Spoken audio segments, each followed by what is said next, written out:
blood. Now, where can she be? I left her beside this window. Oh, never mind, sir. I've met so many delightful people. There's no getting out of it, Mr. Adams. My niece can be very determined. Perhaps she's gone out for a breath of fresh air. Ah, there you are. How do you do? Mr. Henry Adams, my niece, Portia Lansdowne. How do you do? I'm afraid you're being rather overworked, Mr. Adams. Yes, indeed. I mean, no. If you'll excuse me, my dear, I must go once more into the breach. Won't you sit down? Thank you. Poor uncle. He hates my aunt's parties almost as much as I do. Nothing but talk, talk, talk. And nobody says anything, do they? Well, nothing very serious. Serious talk at English receptions just isn't cricket, Mr. Adams. Cricket? Bad form. The only way is to get well out of range of the hostess. Oh, it's raining. Too bad. It was much nicer out here.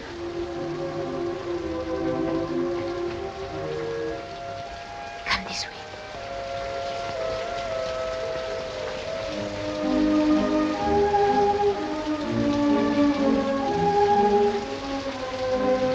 I've taken you at your word.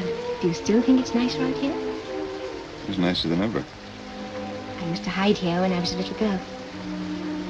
It must be pleasant to be brought up in a place like this. I dare say your own surroundings are far more impressive. Well, different. It's raining.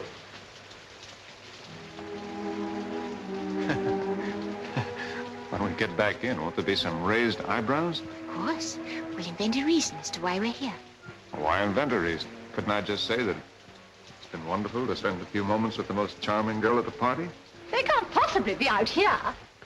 It's raining. You're trapped, aren't you? Suits me. What about you? I tell you what we'll do.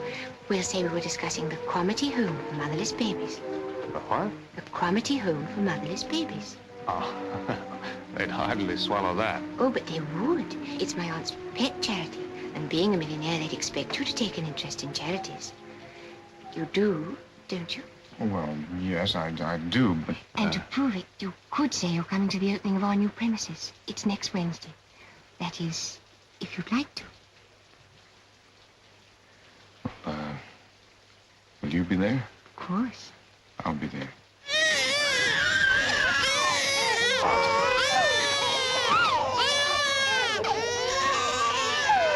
Will you please look this way, Mr. Adams? Will you please look this way? Hold it. Thank you very much. Absolutely charming. Coming, Mitra.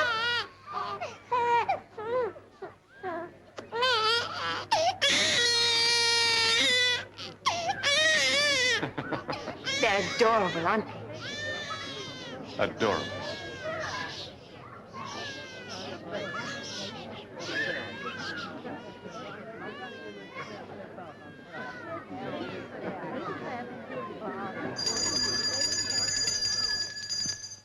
Now then, ladies and gentlemen, we come to the last part of our proceedings. Thanks to the generosity of our many friends, we have paid off the mortgage on the home and the running costs for 1 whole year. But the Cromarty home must go on, and we must lose no opportunity to make a great deal of money. I therefore propose putting up for auction this magnificent contemporary vase, most kindly presented by Mrs. Landon Smythe. And to set the ball rolling, my husband has offered the first bid of £20. Now then, I wonder who would like to top that. £20 we are bid. £20. £30. £30.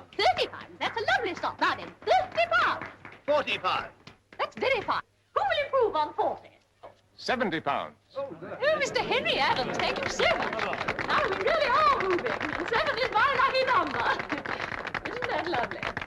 Now, for this very unusual object, I am offered £70.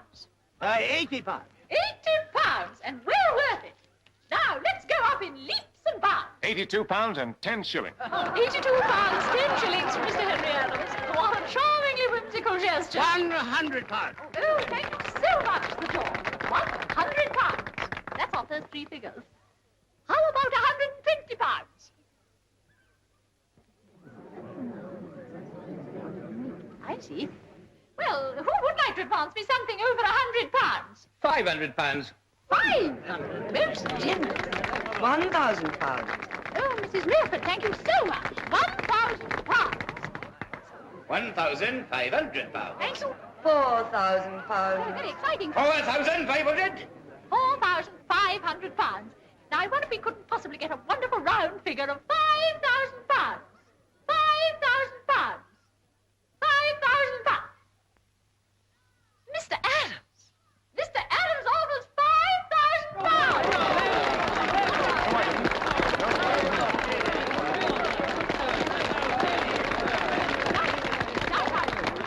Now, is there any advance on 5,000 pounds?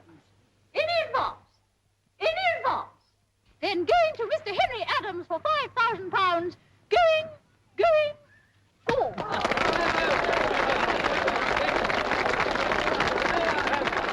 Oh, it was so clever of you to do it that way. For a moment, I thought you weren't going to bid anymore. Your bars, Mr. Adams. Your bars.